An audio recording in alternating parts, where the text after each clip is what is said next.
Today we're covering the IU men's basketball team, and right before us now, Penn State and IU are warming up for their match on Saturday between two very good teams. Indiana is 5-11, Penn State coming in at 13-5. Just some observations of what I'm seeing from my view up in the press area and covering this team. Obviously, our photographer Daniel Rorick and I have been around, and we traveled around and watched this team very closely and talked to some of the players.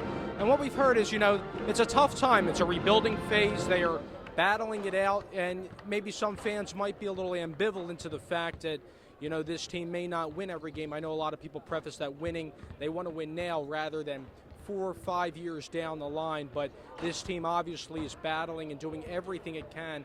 Coach Tom Crean, it appears, is doing a fabulous job with this team in practice, really making sure they stay with it. And we've been to some of the venues like Lucas Oil Stadium in Kentucky, where even though IU lost in those matchups, they've stayed in it, especially at Lucas Oil Stadium against Gonzaga. They did a great job, even though they lost that game by 15 points.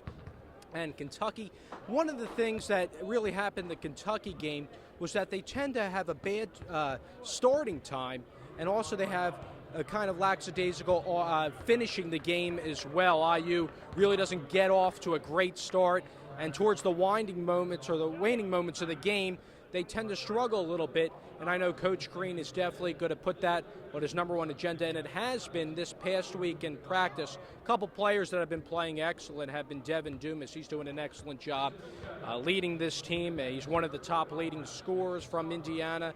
But, this team is an experience. There's a lot of these guys, the Lucas Oil game, that was only the 10th game of half of this team's college careers. So you put that into perspective and say, well, this team is not going to win right now, but they will win down the line. And the tough schedule, Penn State, Michigan State, Northwestern upcoming, and Ohio State coming here. It's going to be a long road, but in the end, it might be optimistic. I'm Dave Leno. This is NewsMatters.org. Thanks for tuning in for this update on IU men's basketball.